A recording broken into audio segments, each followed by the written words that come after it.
ថ្ងៃនេះខ្ញុំសូមជម្រាបជូនបងប្អូនជនរួមជាតិទាំងអស់អំពីការសម្រេចចិត្តដ៏សំខាន់មួយរបស់រាជរដ្ឋាភិបាលពាក់ព័ន្ធនឹងការទាមទារដែនសមុទ្រត្រួតស៊ីគ្នាជាមួយប្រទេសថៃកម្ពុជាបានផ្ញើលិខិតជូនដំណឹងជាផ្លូវការទៅកាន់ភាគីថៃនៅអគ្គលេខាធិការអង្គការសហជីវជាតិដើម្បីចាប់ផ្ដើមដំណើរការនៃយន្តការផ្សះផ្សាដោយបង្ខំក្រោមអនុសញ្ញាអង្គការសហជីវជាតិស្ដីពីនីតិសមុទ្រ UNCLOS យើងបានជ្រើសរើសយកយន្តការនេះក្នុងគោលដៅការពារអធិបតេយ្យភាពជាតិនិងសិទ្ធិលើដែនសមុទ្ររបស់កម្ពុជាដោយអនុលោមតាមច្បាប់អន្តរជាតិកម្ពុជាតែងតែប្រកាន់ខ្ជាប់នូវគោលការណ៍ដោះស្រាយវិវាទជាមួយប្រទេសជិតខាងដោយសន្តិវិធីកម្ពុជានៅតែមានបំណងកសាងទំនាក់ទំនងជាមួយភាគីថៃដោយចូលលើមូលដ្ឋានសន្តិភាពកិច្ចសហប្រតិបត្តិការនិងការគ្រប់គ្រងគ្នាទៅវិញទៅមកទន្ទឹមនឹងនេះអធិបតេយ្យភាពជាតិនិងសិទ្ធិលើដែនសមុទ្ររបស់កម្ពុជាត្រូវតែគោរពជាដាច់ខាតអស់រយៈពេលជាច្រើនឆ្នាំមកហើយ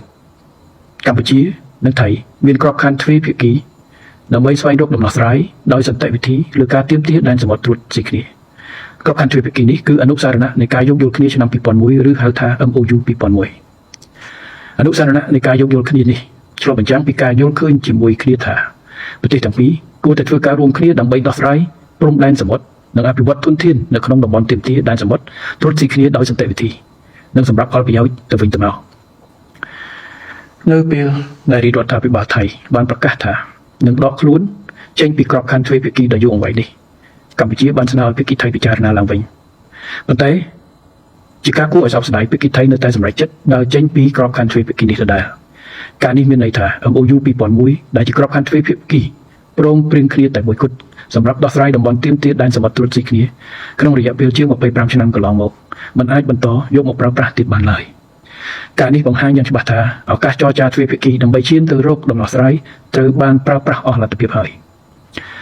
យហើយដូច្នេះរាជរដ្ឋាភិបាលកម្ពុជាបានពិចារណាយ៉ាងម៉ត់ចត់បំផុតនៅរាល់ជំរើសផ្លូវច្បាប់និងដោយសន្តិវិធីដែលមាននិងអាចអនុវត្តទៅបាន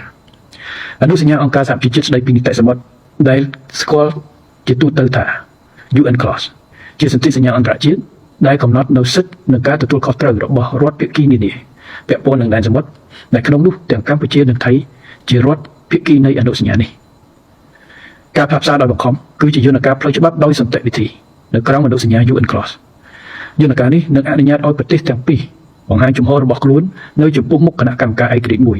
ដែលមានសមាជិកជាអ្នកផ្សះផ្សាចំនួន5រូបនិងសុទ្ធតែជាអ្នកជំនាញឈានមុខផ្នែកច្បាប់អន្តរជាតិការប្រើប្រាស់យន្តការផ្សះផ្សាដោយបង្ខំលើកដំបូងបង្អស់ត្រូវបានអនុវត្តដោយជោគជ័យក្នុងករណីវិវាទរវាងប្រទេសទីម៉ូកាកើតនិងអូស្ត្រាលីតាមរយៈដំណើរការនៃយន្តការនេះប្រទេសទាំងពីរបានដោះស្រាយព្រំដែនសមុទ្រដោយសន្តិវិធីនៅឆ្នាំ2018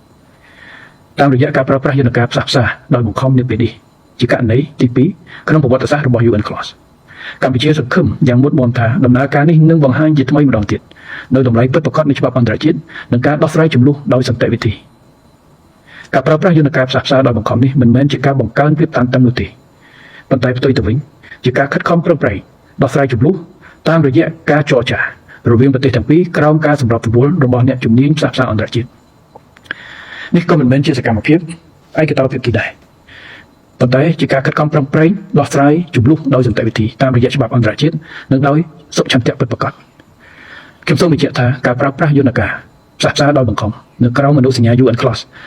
មិនមានន័យថាកម្ពុជាងាកចេញពីការសន្ទនានោះទេប៉ុន្តែផ្ទុយទៅវិញកម្ពុជាកំពុងនាំយកការសន្ទនាចូលទៅក្នុងក្របខ័ណ្ឌអន្តរជាតិដែលមានរចនាសម្ព័ន្ធច្បាស់លាស់និងដែលទទួលស្គាល់ដោយប្រទេសទាំងពីរកម្ពុជានិងថៃនឹងទទួលបាននូវផលប្រយោជន៍ពីដំណោះស្រាយយុត្តិធម៌និងយូរអង្វែងដែលព្រមព្រៀងគ្នាក្រោមការណែនាំរបស់អ្នកជំនាញផ្សះផ្សាអន្តរជាតិនិងដែលអនុលោមតាមច្បាប់អន្តរជាតិដំណោះស្រាយដោយសន្តិវិធីជាផលប្រយោជន៍រួមដល់ប្រទេសទាំងពីរនិងរួមចំណែកដល់សន្តិភាពនិងស្ថិរភាពតំបន់ដំណោះស្រាយដោយសន្តិវិធីនេះនឹងការពារអធិបតេយ្យភាពពង្រឹងទំនុកចិត្តបើកឱកាសប្រើប្រាស់ទុនធានធម្មពលគ្រប់គ្រងដល់ការវិវត្តនិងបង្កើតឱកាសការងារថ្មីមិនត្រឹមតែសម្រាប់ពេលបច្ចុប្បន្ននោះប៉ុណ្ណោះទេប៉ុន្តែថែមទាំងសម្រាប់ប្រជាជនចំនួនក្រោយៗនៃប្រទេសទាំងពីរខ្ញុំសូមបញ្ជាក់ជាថ្មីថាកម្ពុជាមិនដែលរំលោភបំពានអធិបតេយ្យភាពរបស់ប្រទេសដទៃឡើយជាមួយគ្នានេះកម្ពុជាបដិញ្ញាចិត្តយ៉ាងដាច់ខាតក្នុងការការពារអធិបតេយ្យជាតិរបស់ខ្លួននាពេលនេះកម្ពុជាបន្តប្រកាន់គោលជំហរទទួលខុសត្រូវដ៏មុតមមនេះដោយមិនមែនតាមរយៈការប្រើកម្លាំងតែប្រើច្បាប់ដោយមិនមែនតាមរយៈសកម្មភាពឯកតោភាគីតែតាមរយៈការរួមគ្នាដោះស្រាយដោយសន្តិវិធីខ្ញុំសូមអំពាវនាវដល់បងប្អូនជនរួមជាតិទាំងអស់ឲ្យបន្តរក្សាសាមគ្គីភាពជាធ្លុងមួយប្រកបដោយទំនុកចិត្តខ្ពស់និងភាពរឹងមាំការការពារអធិបតេយ្យភាពជាតិ គឺជាកាតព្វកិច្ចរបស់ជាតិយើងទាំងមូលសូមអរគុណ